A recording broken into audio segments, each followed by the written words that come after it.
అడవులు వన్య సంపద గురించి డిస్కషన్ చేద్దామండి. ఎస్, అడవులు వన్య సంపద. వన్ ఈజ్ అడవులు,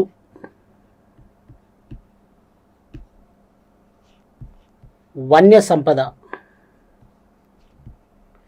యొక్క అడవులు మరియు వన్య సంపదకు సంబంధించిన విషయాల గురించి డిస్కషన్ చేద్దామండి. జనరల్గా ఇంగ్లీష్లో ఏమంటారంటే ఫారెస్టర్స్ అంటే natural vegetation and wild animals, wild wealth అంటే వన్య సంపద. ఇక వన్య సంపదకు సంబంధించిన విషయాల గురించి డిస్కషన్ చేసే ముందు ఫస్ట్ పాయింట్ వచ్చేసి ఏంటంటే అడవి అంటే ఏంటి అనేది ఒకసారి చూడండి. అడవి అంటే ఏదైనా ఒక భౌగోళిక ప్రాంతంలో మానవ ప్రమేయం లేకుండా సహజ వృక్షజాతులు అంటే వృక్షజాతులు సహజంగా పెరగడం, అదేవిధంగా వన్యజీవులు కూడా మానవ ప్రమేయం లేకుండా ఇక సహజంగా న్యాచురల్గా అంటే రేరింగ్ చేయకుండా ఆ భౌగోళిక ప్రాంతంలో నివసించే వన్యజీవులు మరియు వృక్ష సంపద కలిగిన ప్రాంతాన్ని ఏమని పిలుస్తారంటే అడవి అంటారు. కాబట్టి మానవుని యొక్క ప్రమేయం అనేది ఉండనే ఉండదు, అటువంటి దాన్ని ఏమంటారంటే అడవి అంటారు. ఇప్పుడు ఒక విషయం ఏంటంటే అడవులు అంటున్నాం కదండి, ఈ యొక్క అడవులకు సంబంధించిన విషయాల గురించి డిస్కషన్ చేసే ముందు ఫస్ట్ వన్ అడవుల్లో ఫారెస్ట్ అంటే ఏంటి అనేది ఒకసారి చూడండి. ఫారెస్ట్, ఈ ఫారెస్ట్ అనే ఆంగ్ల భాషాపదం, ఈ ఫారెస్ట్ అనే ఆంగ్ల భాషాపదం ఎక్కడి నుంచి ఆరిజిన్ అయిందండి? ఫారెస్ట్ అనే ఆంగ్ల భాషాపదం ఫోరస్ అనే లాటిన్ భాషాపదం నుంచి ఉద్భవించింది. ఫోరస్ అనే లాటిన్ వర్డ్, ఏ వర్డ్ అండి ఇది? ఫోరస్ అనే లాటిన్ భాషాపదం నుంచి ఉద్భవించిందండి.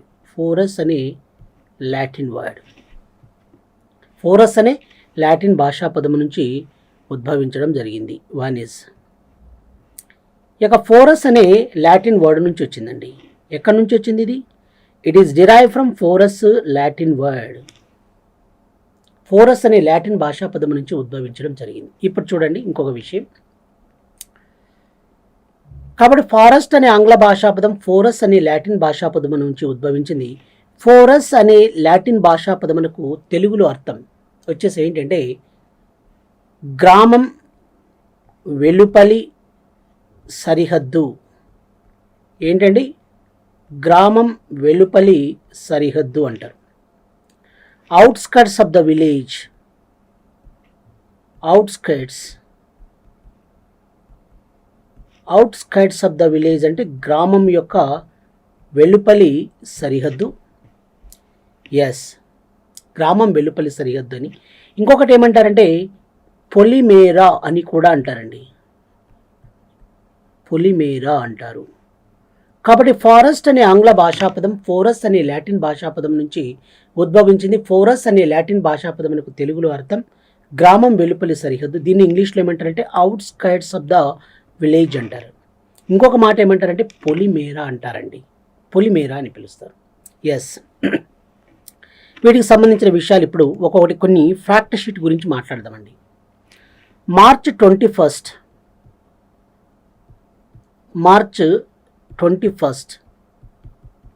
ఇక మార్చ్ 21 వచ్చేసి ఏమంటారంటే మార్చ్ 21ని ఇంటర్నేషనల్ ఫారెస్ట్ డే అంటారు. అంతర్జాతీయ అడవుల దినం. ఇంటర్నేషనల్ ఫారెస్ట్ డే ఏమంటారండి? ఇంటర్నేషనల్ ఫారెస్ట్ డే అంటారు. అంతర్జాతీయ అడవుల దినం అంటారండి. ఏమంటారండి దీన్ని? అంతర్జాతీయ అడవుల దినం అని పిలుస్తారు.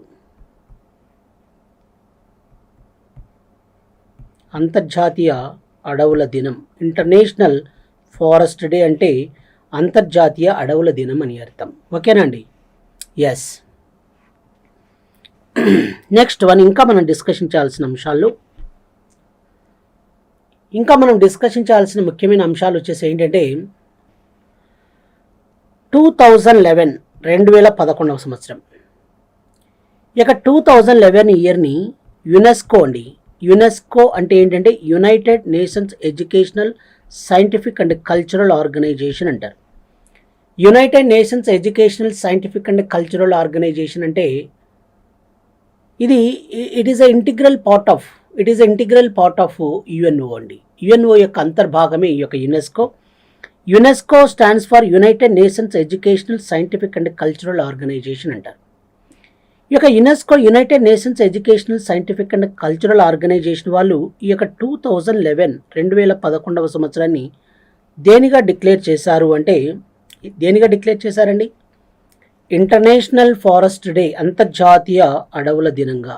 International forest day, international forest day, అంతర్జాతీయ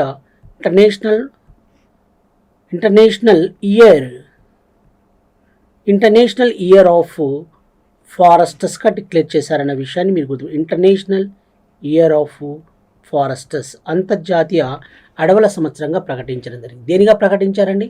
ఇంటర్నేషనల్ ఇయర్ ఆఫ్ ఫారెస్టర్స్, అంతర్జాతీయ అడవుల సంవత్సరంగా ప్రకటించడం జరిగింది. Yes, okay. ఇంకొక విషయం చూడండి, ఇంటర్నేషనల్ ఇయర్ ఆఫ్ ఫారెస్టర్స్ అంటున్నాం, అంతర్జాతీయ అడవుల సంవత్సరం అని. United Nations Educational Scientific and Cultural Organisation, UNESCO అంటారండి. ఈ యొక్క యునెస్కో వాళ్ళు వచ్చేసి ప్రతి ఎవరీ ఇయర్ని వచ్చేసి ఏం చేస్తుందంటే 2008 కానీ 2009, 10, 11, 12 ఇలా. ఇప్పుడు 2008 ఉంది. ఫర్ ఎగ్జాంపుల్ 2008ని యునెస్కో ఏం చేసిందంటే ఇంటర్నేషనల్ పొటాటోస్ డేగా, ఇంటర్నేషనల్ ఇయర్ ఆఫ్ పొటాటోస్ అంటే అంతర్జాతీయ బంగాళదుంపల సంవత్సరంగా ప్రకటించింది. అలానే ఇది కూడా.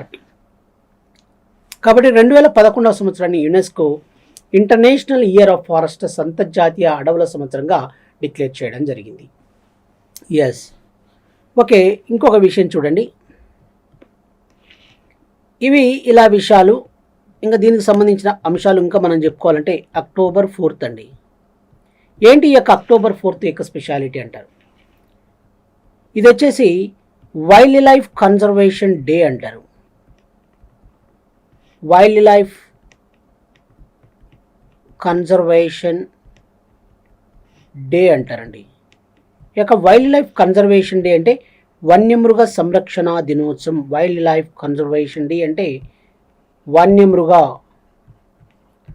సంరక్షణ దినోత్సవం అంటారు. వైల్డ్ లైఫ్ కన్జర్వేషన్ డే అంటే వన్యమృగ సంరక్షణ దినోత్సవం అండి. ఏం దినోత్సవం? వైల్డ్ లైఫ్ కన్జర్వేషన్ డే అంటారు. ఎస్, ఇవి ఇలా విషయాలు ఉన్నాయి. మరి భారతదేశంలో అడవుల రకాలు వచ్చేసి ఏమున్నాయో ఒకసారి డిస్కషన్ చేద్దామండి. టైప్స్ ఆఫ్ ఫారెస్ట్స్, అడవుల రకాలు. టైప్స్ ఆఫ్ ఫారెస్ట్స్, భారతదేశంలో అడవుల రకాలు. ఈ యొక్క అడవులకు సంబంధించి రకాలు వచ్చేసి ఏమున్నాయి? అడవులు రకాలు. ఈ యొక్క అడవుల రకాలకు సంబంధించినవి టైప్స్ ఆఫ్ ఫారెస్ట్స్, అడవుల యొక్క రకాలు ఏమున్నాయో ఒకసారి చూడండి. ఫర్ ఎగ్జాంపుల్, వన్ ఈజ్, మనం మొదటిది ఏం చెప్తామంటే దేవదారు అడవులు ఆర్ ఆల్పైన్ అడవులు. దేవదారు అడవులు ఆర్ ఆల్పైన్ అడవులు ఆర్ శృంగాకార అడవులు అని. వన్ ఈజ్ దేవదారు అడవులని, ఆల్పైన్ అడవులని, శృంగాకార అడవులని మొదటిది. వీటిని ఇంగ్లీష్లో ఏమంటారంటే, దేవదారు అంటే ఏమంటారంటే డియోడర్, ఆల్పైన్, శృంగాకార అంటే కొనిఫరస్.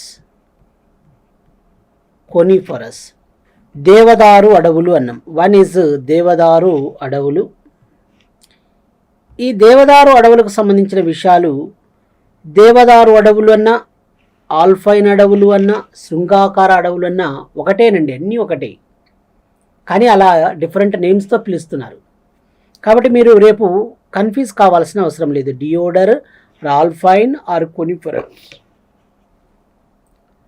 జనరల్గా ఈ రకమైన అడవులు వచ్చేసి ప్రపంచంలో ఎక్కడున్నాయి అనే దాని గురించి ఒకసారి డిస్కషన్ చేద్దాం. వరల్డ్, ఇక ప్రపంచంలో వచ్చేసి ఈ రకమైన అడవులు వచ్చేసి ఎక్కువగా ఎక్కడున్నాయండి అంటే రష్యా అండి. One is Russia, number 1 is Russia, number 2 is Canada. Russia మరియు కెనడా దేశాల్లో ఈ యొక్క శృంగాకార అడవులు, కోనిఫరస్ అడవులు అధికంగా విస్తరించి ఉన్నాయి. కోనిఫరస్ కొనిఫరస్ అడవులు అధికంగా విస్తరించి ఉన్నాయి. ఎక్కడున్నాయండి ఇవి? కాబట్టి ప్రపంచంలో అత్యధికంగా ఏ రకమైన అడవులు విస్తరించి ఉన్నాయి అన్నప్పుడు మనం రకరకాలుగా చెప్పుకోవాలి. ఎక్కడ సార్ అంటే రష్యా మరియు కెనడా దేశాల్లో ఈ యొక్క కొనిఫరస్ అడవులు ఎక్కువగా విస్తరించి ఉన్నాయి. ప్రపంచంలోనే ఎక్కువగా విస్తరించి ఉన్నాయి. ముందు ఫస్ట్ ఏమేమి ఉన్నాయి అడవుల రకాలు రాద్దాం, తర్వాత వాటి గురించి డిస్కషన్ చేద్దాం. వన్ ఈజ్ దేవదారు ఆర్ ఆల్పైన్ ఆర్ శృంగాకార అడవులు. నెంబర్ 2 వచ్చేసి ఏంటంటే ఉష్ణమండల సతత హరితారణ్యములు. ఉష్ణమండల సతత హరితారణ్యములు అంటారు. వీటి ఇంగ్లీష్లో ఏమంటారంటే ట్రాపికల్ ఎవర్గ్రీన్ ఫారెస్టర్స్ అంటారండి. ట్రాపికల్ ఎవర్గ్రీన్ ఫారెస్టర్స్ అంటే ఉష్ణమండల సతత హరితారణ్యములు అంటున్నారండి. ట్రాపికల్ ఎవర్గ్రీన్ ఫారెస్టర్స్ అంటున్నారు. ఎస్. ఇంకా మనం చెప్పుకోవాల్సిన ముఖ్యమైన అంశాలు వచ్చేసి ఏంటంటే థర్డ్ వన్ ఋతుపవన అరణ్యాలు అండి. ఋతుపవన అరణ్యాలు, వీటిని ఇంగ్లీష్లో ఏమంటారండి? ఋతుపవన అరణ్యాలని. ఈ యొక్క ఋతుపవన అరణ్యాలను వచ్చేసి ఇంగ్లీష్లో ఏమంటారంటే ట్రాపికల్ మాన్సూన్ ఫారెస్టర్స్ అంటారు. ట్రాపికల్ అంటే ఉష్ణమండల, tropical monsoon foresters or deciduous foresters అని కూడా అంటారు. ఏమంటారండి? Tropical monsoon foresters or deciduous foresters అని. ఋతుపవన అరణ్యాలు ఆర్ ఆకురాల్చు అని. డిసిడియస్ అంటే ఏంటంటే ఆకురాల్చు అడవులు అని అర్థం. కాబట్టి ఉష్ణమండల సతత హరితారణ్యంలో tropical evergreen foresters. Number 2 is ఋతుపవన అరణ్యాలు ఆర్ ఆకురాల్చు అరణ్యాలు. Tropical monsoon foresters or deciduous foresters అంటారు. ఫోర్త్ వన్ చిట్టడవులు ఆర్ పొద అడవులు అండి. చిట్టడవులు ఆర్ పొద అడవులు. ఈ యొక్క చిట్టడవులు ఆర్ పొద అడవులు వీటి ఏమంటారంటే స్క్రబ్ ఫారెస్టర్స్ అంటారు.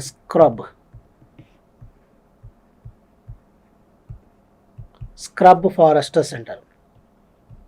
అండ్ ఫిఫ్త్ వన్ ఈజ్ మడ అడవులు అండి. మడ అడవులు, వీటిని మడ ఫారెస్టర్స్ అంటారు. ఇలా ఎన్ని రకాలు ఉన్నాయండి అడవుల రకాలు వచ్చేసి? ప్రధానంగా అడవుల రకాలు వచ్చేసి మనం ఏం చెప్పుకోవచ్చు? దేవదారు అడవులు ఆర్ ఆల్పైన్ అడవులు ఆర్ శృంగాకార అడవులు. నెక్స్ట్ వన్ ఉష్ణమండల సతత హరితారణ్యములు అని. వీటిని ట్రాపికల్ ఎవర్గ్రీన్ ఫారెస్టర్స్ అని పిలుస్తారన్న విషయాన్ని మీరు గుర్తుంచుకోవాలి. ఇంకొకటి వచ్చేసి చిట్టడవులు ఆర్ పొద అడవులు అంటున్నాం. ఈ యొక్క చిట్టడవులు ఆర్ పొద అడవులు వీటిని ఏమంటారు? స్క్రబ్ ఫారెస్టర్స్ అంటారు. నెక్స్ట్ వన్ మడ అడవులు అంటున్నాం. మడ అడవులు అంటే వీటిని ఏమంటారంటే మాంగ్రూవ్ ఫారెస్టర్స్ అంటారండి. మడ ఫారెస్టర్స్ ఆర్ మాంగ్రూవ్ ఫారెస్టర్స్ అని పిలుస్తారన్న విషయాన్ని మీరు గుర్తుపెట్టుకోవాలి. ఓకేనా అండి? ఇలా విషయాలు జనరల్గా గుర్తుపెట్టుకోవాలి. ఒక్కో దాని గురించి ఇప్పుడు మనం డిస్కషన్ చేస్తున్నాం. ఫస్ట్ వన్ దేవదారు అడవులు ఆర్ శృంగాకార అడవులు ఆర్ ఆల్పైన్ అడవుల గురించి ఇప్పుడు ఫస్ట్ డిస్కషన్ చేద్దాం. ఆల్పైన్ అడవులు, దేవదారు అడవులు ఆర్ శృంగాకార అడవులు ఆర్ ఆల్పైన్ అడవులు. ఇక డియోడర్ అంటున్నాం. డియోడర్ అంటే దేవదారు వృక్షాలు ఉంటాయి కాబట్టి దేవదారు అరణ్యాలు అన్నారు. శృంగాకార అడవులు, ఆల్పైన్ అడవులని ఇలా పిలుస్తున్నారు. ఈ రకమైన అడవులు వచ్చేసి ప్రపంచంలో మీకు రేపు క్వశ్చన్ అడిగేది ఎలా అడుగుతారంటే ప్రపంచంలో అత్యధికంగా ఏ రకమైన అడవులు ఎక్కువగా విస్తరించి ఉన్నాయి అంటాడు. కాబట్టి ప్రపంచంలో అత్యధికంగా విస్తరించి ఉన్న అడవులు వచ్చేసి దేవదారు ఆర్ శృంగాకార ఆల్పైన్ అడవులు ఎక్కువగా విస్తరించి ఉన్నాయి.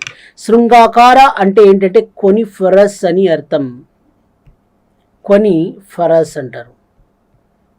ఈ యొక్క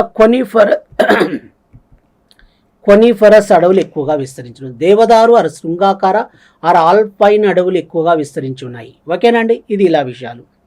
దేవదారు ఆర్ శృంగాకార ఆర్ ఆల్పైన్ అడవులు ఎక్కువగా విస్తరించిన. శృంగాకార అంటే కోనిఫరస్.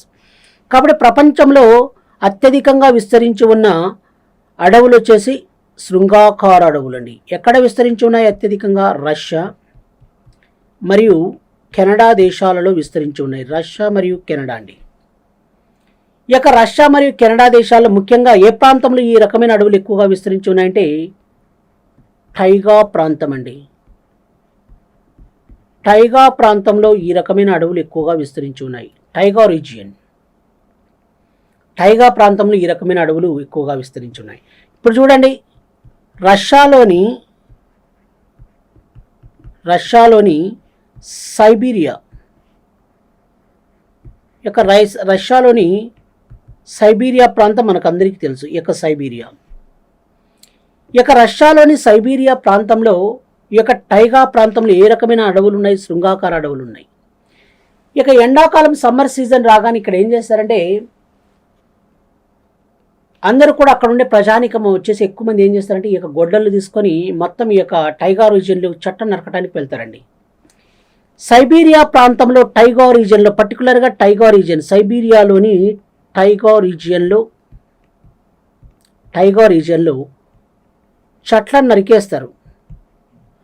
చెట్లను నరకడాన్ని ఏమని పిలుస్తారంటే లంబరింగ్ అంటారు అన్న విషయాన్ని మీరు గుర్తుపెట్టుకోవాలి. ఏమంటారండి? లంబరింగ్ అంటారు. వెరీ వెరీ ఇంపార్టెంట్ అండి. ఇలాంటి అంశాలే మీరు గుర్తుపెట్టుకోవాల్సింది. కాబట్టి ఈ యొక్క సైబీరియాలో టైగా ప్రాంతంలో చెట్లను నరకడాన్ని ఏమని పిలుస్తారంటే లంబరింగ్ అంటారు అన్న విషయాన్ని మీరు గుర్తుంచుకోవాలి. లంబరింగ్ అంటారు. ఎస్, లంబరింగ్ అంటున్నారు. వీళ్ళు ఏం చేస్తారంటే చెట్లను నరికిన తర్వాత ఈ యొక్క కలపను ఏం చేస్తారంటే చిన్న చిన్న దుంగలుగా తయారు చేసి ఈ యొక్క నీటి ప్రవాహాల్లో పడేస్తారండి. నీటి ప్రవాహాల్లో పడేసినప్పుడు ఆ యొక్క నీటి ప్రవాహం యొక్క ఉధృతి కారణంగా అవి ఏం చేస్తాయంటే కొట్టుకు వచ్చి దిగువ భాగంలో మైదాన ప్రాంతంలోకి వచ్చేస్తాయి. వాటిని వాళ్ళు అక్కడ పికప్ చేసుకోవడం జరుగుతుంది. కాబట్టి రష్యాలోని సైబీరియా ప్రాంతంలో ఈ యొక్క ఫర్ వాణిజ్యం అనేది బాగా అమల్లో ఉంది అన్న విషయాన్ని మీరు గుర్తుపెట్టుకోవాలి. ఫర్ వాణిజ్యం, ఏం వాణిజ్యం అండి? ఫర్ వాణిజ్యం బాగా అమల్లో ఉందండి. ఫర్ వాణిజ్యం. కాబట్టి ప్రపంచంలోనే ఫర్ వాణిజ్యం అధికంగా ఉన్న దేశం ఏదంటే రష్యా దేశంలో టైగా రీజియన్లో యొక్క ఫర్ వాణిజ్యం అనేది అత్యధికంగా చేస్తున్నారు ఫర్ వాణిజ్యం అనేది. ఇది ఇలా విషయాలు. ఇప్పుడు మనం ఇండియాకు సంబంధించిన విషయాల గురించి డిస్కషన్ చేద్దాం. ఇండియాకు సంబంధించిన విషయాల గురించి డిస్కషన్ చేసేటప్పుడు ఫస్ట్ వన్ ఇండియాలో మరి భారతదేశంలో ఈ యొక్క దేవదారు అడవులు,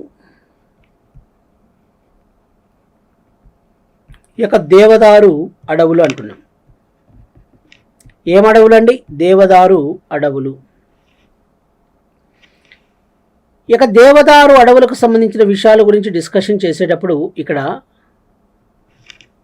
దేవదారు అడవులు విస్తరించి ఉన్నాయని చెప్పుకుంటున్నాం కదా. దేవదారు అడవులు, ఇక దేవదారు అడవులు వచ్చేసి ఈ రకమైన అడవులు ఎక్కువగా ఎక్కడున్నాయంటే జమ్మూ అండ్ కాశ్మీర్ అండి. J&K అంటే జమ్మూ అండ్ కాశ్మీర్లోని గుల్మార్గ్ ప్రాంతంలో ఈ రకమైన అడవులు ఎక్కువగా విస్తరించి ఉన్నాయి. జమ్మూ అండ్ కాశ్మీర్ రాష్ట్రంలోని ఇప్పుడు ప్రస్తుతం వచ్చేసి కేంద్రపాలిత ప్రాంతం అండి జమ్మూ అండ్ కాశ్మీర్. ఇక జమ్మూ అండ్ కాశ్మీర్లోని గుల్మార్గ్ ప్రాంతంలో ఈ రకమైన అడవులు, ఏ రకమైన అడవులు అండి? దేవదారు అడవులు ఎక్కువగా విస్తరించి ఉన్నాయి. దేవదారు అడవులు అధికంగా విస్తరించి ఉన్నాయండి. ఎస్, ఈ అడవుల్లో పెరిగే ప్రధానమైన వృక్ష సంపద ఏంది అని క్వశ్చన్ అడుగుతాడు. ఇప్పుడు ఫర్ ఎగ్జాంపుల్ సహజ వృక్ష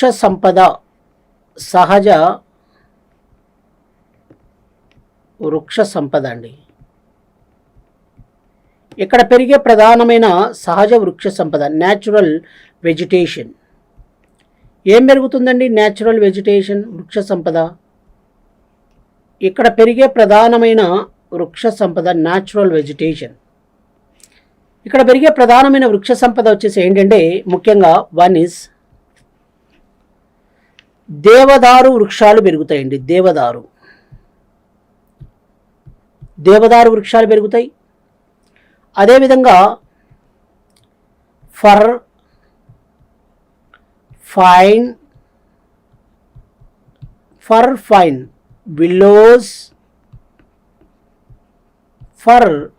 విల్లోస్, చెస్ట్నట్ అండ్ తమాలా అండి. చెస్ట్నట్ మరియు తమాలా వంటి వృక్ష జాతులు ఎక్కువగా పెరుగుతాయి. కాబట్టి ఇక్కడ పెరిగే ప్రధానమైన వృక్ష సంపద అనగానే మనం ఏం చెప్పుకోవచ్చండి? ఒకటి దేవదారు అడవులు, రెండవది ఫర్ వృక్ష జాతులు, నెక్స్ట్ వన్ ఫైన్ వంటి వృక్ష జాతులు, విల్లోస్, చెస్ట్నట్ అండ్ తమాలా వంటి వృక్ష జాతులు ఎక్కువగా పెరుగుతున్నాయి. కాబట్టి దేవదారు వృక్షాలు, ఫర్, ఫైన్, విల్లోస్, చెస్ట్నట్, తమాలా వంటి వృక్ష జాతులు ఎక్కువగా ఎక్కడున్నాయండి? ఈ రకమైన అడవుల్లో. ఎస్, ఇంకొక విషయం మనం ఇక్కడ డిస్కషన్ చేయాల్సిన అంశాలు, ఈ యొక్క దేవదారు వృక్షాల యొక్క కలపను ఎందుకు ఉపయోగిస్తారు? దేవదారు వృక్షాల కలపను వచ్చేసి ప్రధానంగా పెన్సిల్స్ తయారీలో ఉపయోగిస్తారండి. పెన్సిల్స్ తయారీలో ప్రధానంగా దేనిని ఉపయోగిస్తారంటే ఈ యొక్క దేవదారు వృక్షాల కలపను పెన్సిల్ తయారీలో ఉపయోగిస్తారు. Number 2, for. ఈ యొక్క ఫర్ అనేది ఎందుకు ఉపయోగిస్తారంటారు? ఫర్ను వచ్చేసి ప్యాకింగ్ బాక్సెస్, పీబీ అంటే ఏంటండి? Packing boxes. ప్యాకింగ్ బాక్సెస్ తయారీలోను, మ్యాచ్ బాక్సెస్, ఎంబీ అంటే మ్యాచ్ బాక్సెస్, అదేవిధంగా మ్యాచ్ స్టిక్స్, అగ్గిపెట్టెలు, అగ్గి పుల్లలు, మరి నెక్స్ట్ వన్ ప్యాకింగ్ బాక్సెస్ తయారీలో ప్రధానంగా దేనిని ఉపయోగిస్తారంటే ఫర్ యొక్క కలపను ఉపయోగిస్తారు. థర్డ్ వన్ ఫైన్ అన్నం. ఈ యొక్క ఫైన్ ఎందుకు ఉపయోగిస్తారంటారు? ఫైన్ వచ్చేసి దేనికి ఉపయోగిస్తారంటే కర్పూరం తయారీలో ఉపయోగిస్తారండి. కర్పూరం తయారీలో ప్రధానంగా ఈ యొక్క ఫైన్ కలపను ఉపయోగిస్తారు. నెక్స్ట్ వన్ విల్లోస్ అంటారు. ఇక్కడ దీనికి సంబంధించిన విషయాలు ఇప్పుడు మనం డిస్కషన్ చేయాలండి. విల్లోస్, ఈ యొక్క విల్లోస్ అనే వృక్ష జాతులు వచ్చేసి ఇవి ఎలా అంటే 1600 meters to 3300 meters, 600 to 3300 meters, 1600 మీటర్ల నుంచి 3300 మీటర్ల మీన్ సీ లెవెల్, MSL అంటే సముద్ర మట్టం అండి. మీన్ సీ లెవెల్ అంటే సముద్ర మట్టానికి. కాబట్టి సముద్ర మట్టానికి 1600 మీటర్ల నుంచి 3300 మీటర్ల ఎత్తు ఉన్న ప్రదేశాల్లో ఈ యొక్క విల్లోస్ అనే వృక్ష జాతులు ఎక్కువగా పెరుగుతాయి. కాబట్టి సముద్ర మట్టానికి అంటే mean sea level, above mean sea level, సముద్ర మట్టానికి 1600 మీటర్ల నుంచి 3300 మీటర్ల ఎత్తు ఉన్న ప్రదేశాల్లో ప్రధానంగా పెరిగే వృక్ష జాతులు వచ్చేసి ఏంటంటే విల్లోస్ వంటి వృక్ష జాతులు ఎక్కువగా పెరుగుతాయి. మరి భారతదేశంలో ఈ యొక్క విల్లోస్ వృక్ష జాతులు పెరుగుతున్న ప్రాంతం వచ్చేసి ఎక్కడంటే జమ్మూ అండ్ కాశ్మీర్ రాష్ట్రంలో ఈ రకమైన వృక్ష జాతులు ఎక్కువగా ఉన్నాయి. జమ్మూ అండ్ కాశ్మీర్లో. మరి యొక్క జమ్మూ అండ్ కాశ్మీర్ రాష్ట్రంలో ఎక్కువగా ఈ యొక్క విల్లోస్ కర్ర అంటున్నాం. ఈ యొక్క విల్లోస్ కర్రను దేనికి ఉపయోగిస్తారు? విల్లోస్ కర్ర. ఈ యొక్క విల్లోస్ కలపను దేనికి ఉపయోగిస్తారు? కర్ర అన్న కలప అన్న ఒకటే అండి. వీటి యొక్క కలపను ఎందుకు ఉపయోగిస్తారు అంటే విల్లోస్ కలపను ముఖ్యంగా క్రికెట్ బ్యాట్లు, క్రికెట్ బ్యాట్స్ అండ్ క్రికెట్ స్టంపుల తయారీలో ఉపయోగిస్తారు. క్రికెట్ బ్యాట్స్ అండ్ క్రికెట్ స్టంపులు తయారీలో, స్టంపులు, క్రికెట్ బ్యాట్లు తయారు చేస్తారు, క్రికెట్ స్టంపులు తయారు చేస్తారు. ఈ యొక్క క్రికెట్ బ్యాట్లు మరియు క్రికెట్ స్టంపులను తయారు చేసే పరిశ్రమ బాగా భారతదేశంలో ఎక్కడంటే పంజాబ్ రాష్ట్రంలోని జలంధర్ అన్న విషయాన్ని మనం గుర్తుపెట్టుకోవాలి. పంజాబ్ రాష్ట్రంలోని జలంధర్ అండి. పంజాబ్ రాష్ట్రంలోని జలంధర్ ప్రాంతంలో ఈ యొక్క క్రికెట్ బ్యాట్లు కానీ క్రికెట్ స్టంపులు కానీ ఎక్కువగా తయారు చేస్తున్నారు. ఏ కర్రతో తయారు చేస్తున్నారండి? ఈ యొక్క విల్లోస్ అనే కర్రను ఉపయోగించి ఈ యొక్క క్రికెట్ బ్యాట్లు మరియు క్రికెట్ స్టంపులు తయారు చేస్తున్నారు. ఎస్, అంతవరకు అలా విషయాలు. ఇంకా కొన్ని మ్యాటర్ చెప్తానండి. ఇప్పుడు ఫర్ ఎగ్జాంపుల్ మనం ఇంకా చెప్పాల్సింది ఏంటంటే హాకీ. ఈ యొక్క హాకీ స్టిక్స్, ఈ యొక్క హాకీ స్టిక్లను దేనితో తయారు చేస్తారండి? మల్బరీ కర్రతో తయారు చేస్తారు అన్న విషయాన్ని మనం గుర్తుపెట్టుకోవాలి. మల్బరీ కర్ర. కాబట్టి హాకీ స్టిక్లను మల్బరీ కర్రతో తయారు చేస్తారు. హాకీ స్టిక్ని మల్బరీ కర్రతో తయారు చేయడం జరుగుతుందండి. ఎస్, ఇవి ఇలా విషయాలు. ఇప్పుడు ఇక్కడ చూసారా, చెస్ట్నట్ ఒకటి, తమాలా ఒకటి. చెస్ట్నట్ అండ్ తమాలా ఈ రెండింటిని దేనికి ఉపయోగిస్తారంటే ఈ యొక్క చెస్ట్నట్ కానీ తమాలా వంటి కలపను వచ్చేసి ప్రధానంగా ఫైర్వుడ్ అంటే వంట చెరుకుగా ఉపయోగిస్తారండి. ఫైర్వుడ్ అంటే వంట చెరుకు. కాబట్టి ఫైర్వుడ్గా వంట చెరుకుగా ఉపయోగించడం జరుగుతుందన్న విషయాన్ని మీరు గుర్తుంచుకోవాలి. ఫైర్వుడ్ అంటే వంట చెరుకుగా ఉపయోగిస్తారు. ఇది ఇంతవరకు దేనికి సంబంధించిన అంశాలండి ఇవన్నీ కూడా ప్రధానంగా ఋతుపవన దేవదారు శృంగాకార ఆల్పైన్ అడవులకు సంబంధించిన ప్రధానమైన అంశాలండి. ఇప్పుడు రెండవది సతత హరితారణ్యములకు సంబంధించిన విషయాల గురించి డిస్కషన్ చేద్దాం. సతత హరితారణ్యములు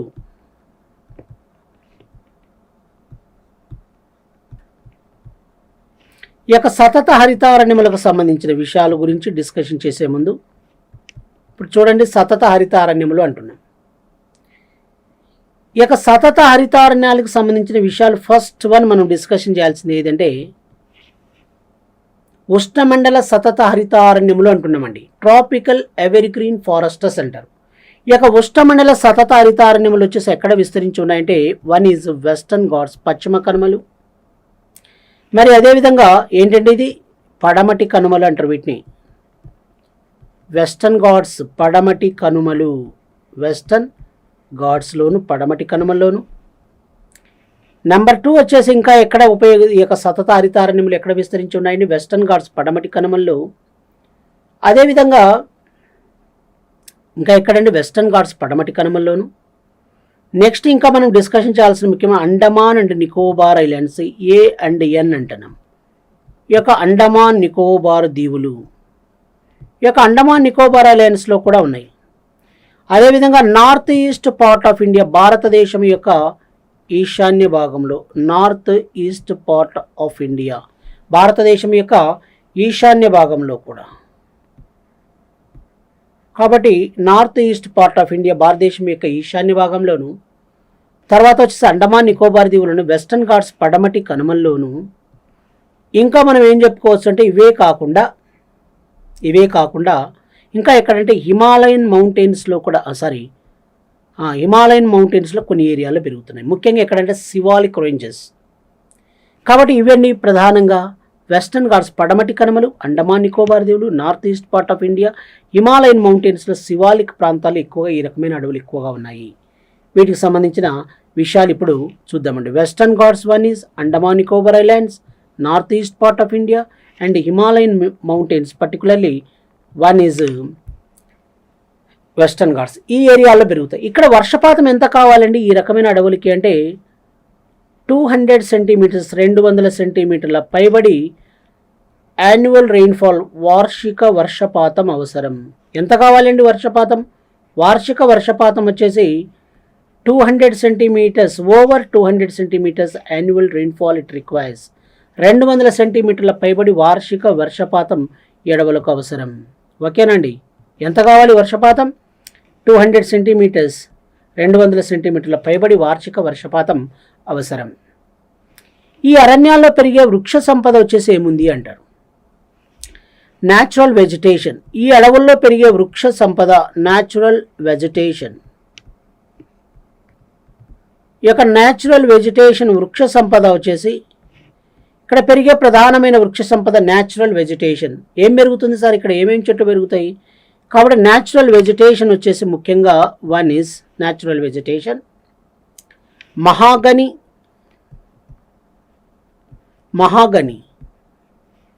ఎబోని, రోజ్వుడ్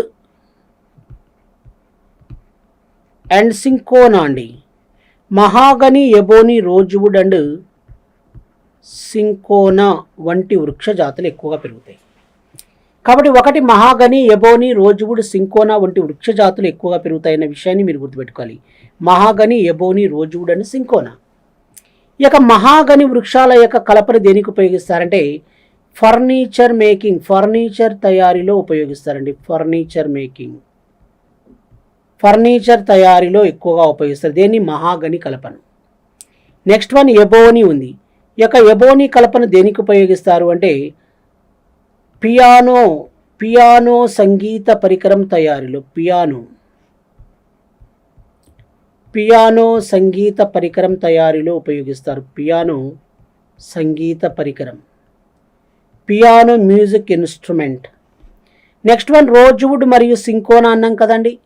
ఈ యొక్క రోజ్వుడ్ మరియు సింకోనా వచ్చేసి దేనికి ఉపయోగిస్తారు అంటే ఈ యొక్క ఔషధాల తయారీలో ఉపయోగిస్తారంటే మెడిసిన్స్ మేకింగ్, ఔషధాల తయారీలో ఉపయోగిస్తున్నారు. ఓకేనండి ఇంతవరకు. కాబట్టి మనం ఏం చెప్పుకున్నాం ఒకసారి క్యాప్చులేషన్ చేస్తే, సతత హరితారణ్యములు అన్నప్పుడు ఉష్ణమండల సతత హరితారణ్యాలు ఇవి వెస్టర్న్ ఘాట్స్లోను, Andaman Nicobar islands, north east part of India, Himalayan మౌంటైన్స్లో, సివాలిక్ రేంజెస్లో ఈ పర్వత శ్రేణులు సివాలిక్ ఉన్నాయి. మరి ఇక్కడ పెరిగే ప్రధానమైన వృక్ష జాతులు ఏవి అంటే మహాగని, ఎబోని, రోజ్వుడ్ అండ్ సింకోనా వంటి వృక్ష జాతులు ఎక్కువగా పెరుగుతున్నాయి. వీటి యొక్క కలపను ఎందుకు ఉపయోగిస్తారంటే ఇప్పుడు ఫర్ ఎగ్జాంపుల్ మహాగని కలపను ఫర్నిచర్ మేకింగ్, నెంబర్ 2 ఎబోని వచ్చేసి పియానో సంగీత పరికరం తయారీలో ఉపయోగిస్తారు. నెక్స్ట్ వన్ రోజ్వుడ్ మరియు సింకోనా వచ్చేసి ఔషధాల తయారీలో ఉపయోగిస్తారు. ఇవి దేనికి సంబంధించిన అంశాలండి? సతత హరితారణ్యాలు, ఉష్ణమండల సతత హరితారణ్యములకు సంబంధించిన అంశాలు. ఇప్పుడు మనం ఇంకా ఏం డిస్కషన్ చేయాలంటే థర్డ్ వన్ ఋతుపవన అరణ్యాలకు సంబంధించిన తర్వాత ఇంకా మనం ఇప్పుడు ఏం చేసుకోవాలంటే నెక్స్ట్ వన్ సతత హరితారణ్యాలు చెప్పాము. ఇప్పుడు ఉష్ణమండల ఋతుపవన అరణ్యాలు యొక్క ఉష్ణమండల ఋతుపవన అరణ్యాలకు సంబంధించిన విషయాల గురించి డిస్కషన్ చేద్దామండి. ఉష్ణమండల ఋతుపవన అరణ్యాలు అంటున్నాం. ఈ యొక్క ఉష్ణమండల ఋతుపవన అరణ్యాలు అంటే వీటి ఏమంటారంటే tropical monsoon forests, tropical monsoon foresters అంటారు. ఉష్ణమండల ఋతుపవన అరణ్యాలు ట్రాపికల్ మాన్సూన్ ఫారెస్టర్స్ అంటారు. ఇక్కడ వర్షపాతం ఎంత కావాలంటే 100 centimetres to 200 centimetres, 100 centimetres to 200 centimetres annual rainfall అండి. 100 నుంచి 200 సెంటీమీటర్ల వార్షిక వర్షపాతం అవసరం ఉష్ణమండల ఋతుపవన అరణ్యాలు. ఎస్, ఇంకొక విషయం ఏంటంటే 100 centimetres to 200 centimetres annual rainfall అన్నాం. ఈ అడవులు వచ్చేసి ఎక్కువగా ఎక్కడ విస్తరించి ఉన్నాయండి? ముఖ్యంగా మధ్యప్రదేశ్, ఛత్తీస్గఢ్, జార్ఖండ్, ఒడిస్సా, ఆంధ్రప్రదేశ్, తెలంగాణ అండ్ కర్ణాటక వంటి రాష్ట్రాలలో ఎక్కువగా విస్తరించి ఉన్నాయండి. కాబట్టి ముఖ్యంగా ఏ రాష్ట్రాలు అంటే మధ్యప్రదేశ్ రాష్ట్రంలోను, ఛత్తీస్గఢ్లోను, జార్ఖండ్ రాష్ట్రంలోను, ఒడిశా రాష్ట్రాల్లో, ఆంధ్రప్రదేశ్, తెలంగాణ అండ్ కర్ణాటక రాష్ట్రాలలో ఈ రకమైన అడవులు ఎక్కువగా విస్తరించి ఉన్నాయండి. ఇక్కడ ఒక ఇంపార్టెంట్ నోట్ అండి. నోట్, రేపు మనకు అడిగేది ఇలాంటి క్వశ్చన్స్. నోట్ ఏంటంటే ఇండియాలో వాణిజ్యపరంగా అత్యంత మేలు రకపు అడవులు ఏవి అంటాడు. ఇండియాలో వాణిజ్యపరంగా, కాబట్టి ఇండియాలో వాణిజ్యపరంగా అత్యంత మేలు రకపు అడవులు ఏవి? కాబట్టి వాణిజ్యపరంగా భారతదేశంలో అత్యంత మేలు రకపు అడవులు వచ్చేసి ఏవండి? కాబట్టి వాణిజ్యపరంగా అత్యంత మేలు రకపు అడవులు ఏవి అంటే ఋతుపవన అరణ్యాలు, ఆకురాల్చు అరణ్యాలు అండి. ఋతుపవన అరణ్యాలు ఆరు ఆకురాల్చు అరణ్యాలు వచ్చేసి వాణిజ్యపరంగా అత్యంత మేలు రకపు అడవులండి. కాబట్టి భారతదేశంలో వాణిజ్యపరంగా అత్యంత మేలు రకపు అడవులు అన్నప్పుడు మీరు ఏం చెప్పాలి? ఋతుపవన అరణ్యాలు, ఆకురాల్చు అరణ్యాలు అత్యంత మేలు రకపు అడవులు వాణిజ్యపరంగా. ఎస్, మరి ఈ రకమైన అడవుల్లో ఏ రకమైన వృక్ష జాతులు పెరుగుతాయి? ఇక్కడ పెరిగే వృక్ష జాతులు ఒకసారి చూడండి. వృక్ష జాతులు, ఈ యొక్క వృక్ష జాతులు వచ్చేసి ఏం పెరుగుతున్నాయి అనే దానిపై ఒకసారి మనం డిస్కషన్ చేద్దామండి. వృక్ష జాతులు ప్రధానంగా ఇక్కడ పెరిగే వృక్ష జాతులు వచ్చేసి ఏంటంటే వృక్ష జాతులు అన్నప్పుడు టేకు, వెదురు. టేకు బాగా పెరుగుతుంది, వెదురు బాగా పెరుగుతుంది. నెక్స్ట్ వన్ వచ్చేసి మంచి గంధపు చెట్లు. కాబట్టి టేకు, వెదురు, మంచి గంధపు చెట్లు. నెక్స్ట్ వన్ సాల్ అండి. నెక్స్ట్ వన్ రక్త చందనం ఆర్ ఎర్ర చందనం. రక్త చందనం ఆర్ ఎర్ర చందనం ఇక్కడ పెరిగే ప్రధానమైన వృక్ష జాతులండి. కాబట్టి ఇక్కడ పెరిగే ప్రధానమైన వృక్ష జాతులు వచ్చేసి ఏమేమి ఉన్నాయండి? ఒకటి టేకు అనే వృక్ష జాతి ఒకటి. నెక్స్ట్ వన్ వచ్చేసి వెదురు, మంచి గంధపు చెట్లు, సాలు, రక్త చందనం ఆరు ఎర్ర చందనం. ఇవన్నీ ప్రధానమైన వృక్ష జాతులండి. ఇవన్నీ కూడా ప్రధానమైన వృక్ష జాతులు. ఇక్కడ విషయం ఏంటంటే ప్రధానమైన వృక్ష జాతులు వచ్చేసి ఏం చెప్పామండి? టేకు, వెదురు, మంచి గంధపు చెట్లు, సాలు, రక్త చందనం ఆరు ఎర్ర చందనం అంటారు. ఇక టేకే, వెదురు అంటే బ్యాంబూ అంటారు. నెక్స్ట్ వన్ మంచి గంధపు చెట్లు అంటే శాండల్వుడ్ అంటారు. నెక్స్ట్ వన్ రక్త చందనం ఆరు ఎర్ర చందనం అంటే రెడ్వుడ్ ఆర్ రెడ్ శాండల్ అని పిలుస్తారు. ఇవి ప్రధానమైన వృక్ష జాతులు. వీటి యొక్క ఉపయోగం ఏంటో ఒకసారి మనం డిస్కషన్ చేద్దామండి. ఇప్పుడు ఫర్ ఎగ్జాంపుల్ టేకుకు సంబంధించిన విషయాల గురించి చెప్పుకున్నాం. ఋతుపవన అరణ్యాలలో, ఏ అరణ్యాలలో అండి? ఋతుపవన అరణ్యాలలో. ఈ యొక్క ఋతుపవన అరణ్యాలలో ఋతుపవన అరణ్యాలలో ఉండే వృక్ష జాతుల్లో రాజు లాంటి వాడు వచ్చేసి ఎవరంటే టేకు అన్న విషయాన్ని మనం గుర్తుపెట్టుకోవాలి. కాబట్టి the king of foresters, the king of monsoon foresters అంటే ఋతుపవన అరణ్యాల్లో ప్రధానమైన వృక్ష జాతి ఏదని క్వశ్చన్ అడిగితే ఫస్ట్ ప్రియారిటీ దేనికి ఇవ్వాలంటే టేకుకి ఇవ్వాలండి. ఇక టేకు ఆటవిక ఉత్పత్తిలో దేనికి సంబంధించి? టేకు ఆటవిక ఉత్పత్తిలో. ఇక టేకు ఆటవిక ఉత్పత్తిలో టేకు యొక్క ఆటవిక ఉత్పత్తిలో ప్రథమ స్థానంలో ఉన్న రాష్ట్రం వచ్చేసి ఏదంటే మధ్యప్రదేశ్, ఎంపీ అండి. భారతదేశంలో టేకు ఆటవిక ఉత్పత్తిలో ప్రథమ స్థానంలో ఉన్న రాష్ట్రం ఏది? ఈ క్వశ్చన్ మనకు గతంలో గ్రూప్ 2 ఎగ్జామినేషన్లో జనరల్ స్టడీస్లో అడగడం జరిగింది, జిఎస్లో.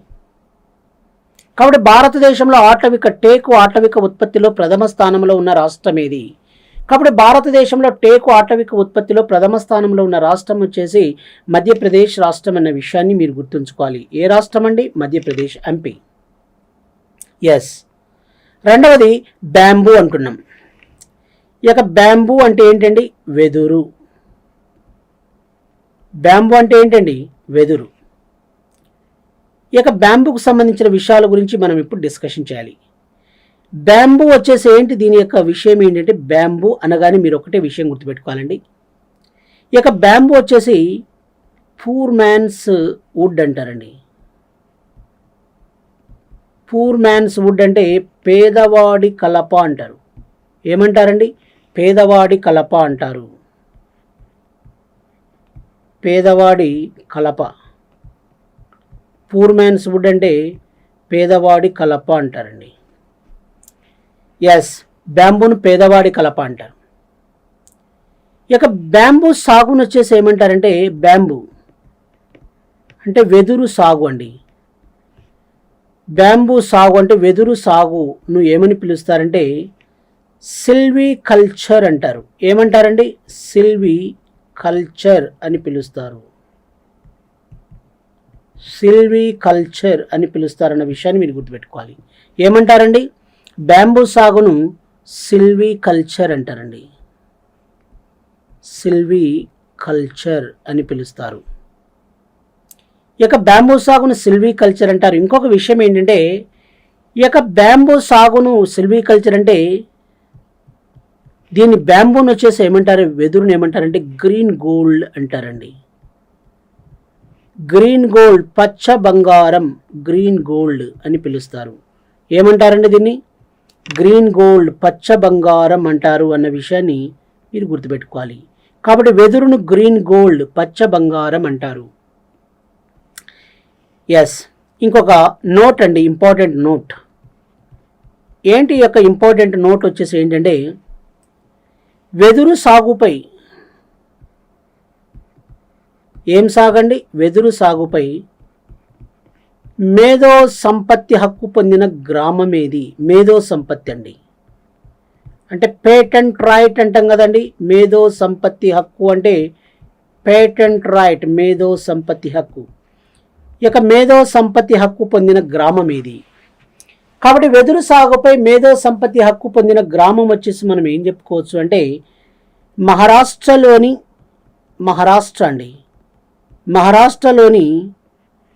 మెందలేఖ అండి. మెందలేఖ, శ్రీలేఖ అనుకునేరు మీరు, మెందలేఖ అండి.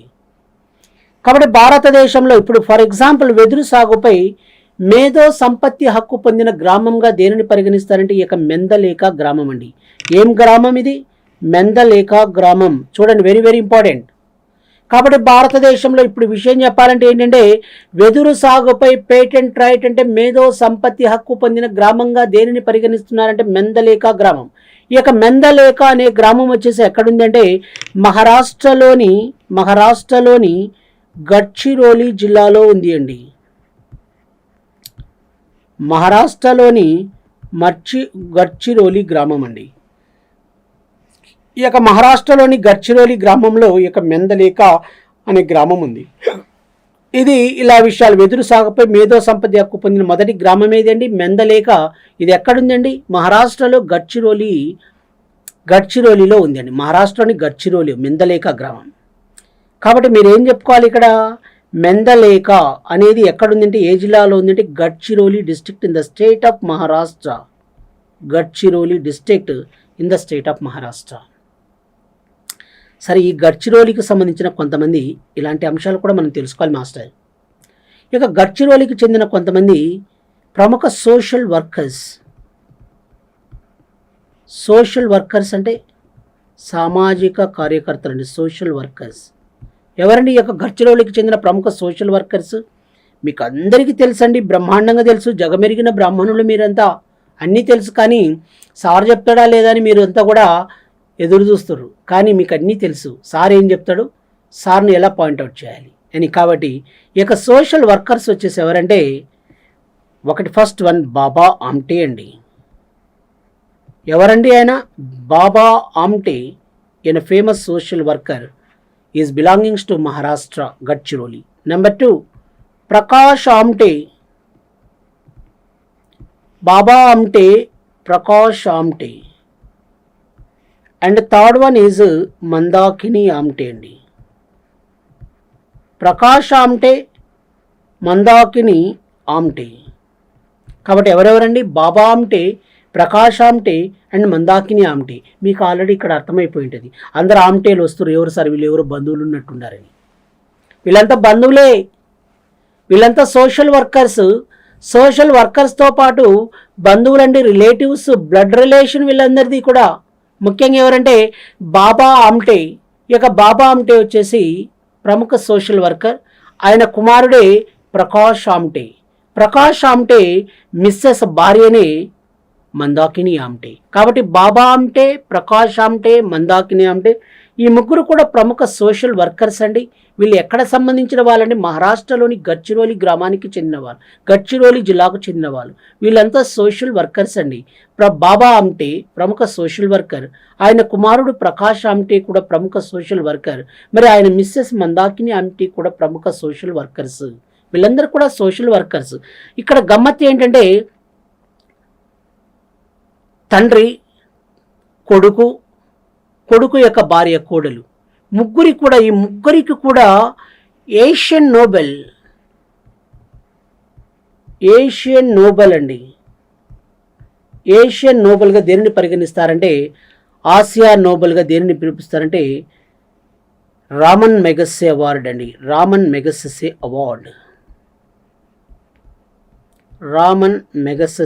అవార్డ్. ఈ యొక్క రామన్ మెగసెసే అవార్డు అంటున్నాం కదండి. ఈ యొక్క రామన్ మెగసెసే అవార్డును ఏషియా నోబెల్గా దేన్ని పరిగణిస్తారంటే ఈ యొక్క రామన్ మెగసెసే అవార్డు. ఈ రామన్ మెగసెసే అవార్డు ఈ ముగ్గురు కూడా తీసుకున్నారండి. అది గమ్మత్తు. ఒకే కుటుంబానికి చెందిన వాళ్ళు. ఒకే కుటుంబానికి చెందిన బాబా ఆమ్టే, ప్రకాష్ ఆమ్టే అండ్ మందాకిని ఆమ్టేలు ఈ యొక్క రామన్ మెగసెసే అవార్డును స్వీకరించడం జరిగిందన్న విషయాన్ని మీరు గుర్తుంచుకోవాలి. ఓకేనండి. ఇది ఇలా మనం జనరల్గా చెప్పుకుంటున్నాం. ఓకేనా? ఇది దేనికి సంబంధించిన బ్యాంబూకి సంబంధించిన విషయాల గురించి మీకు డీటెయిల్ ఇన్ఫర్మేషన్ ఇవ్వడం జరిగింది.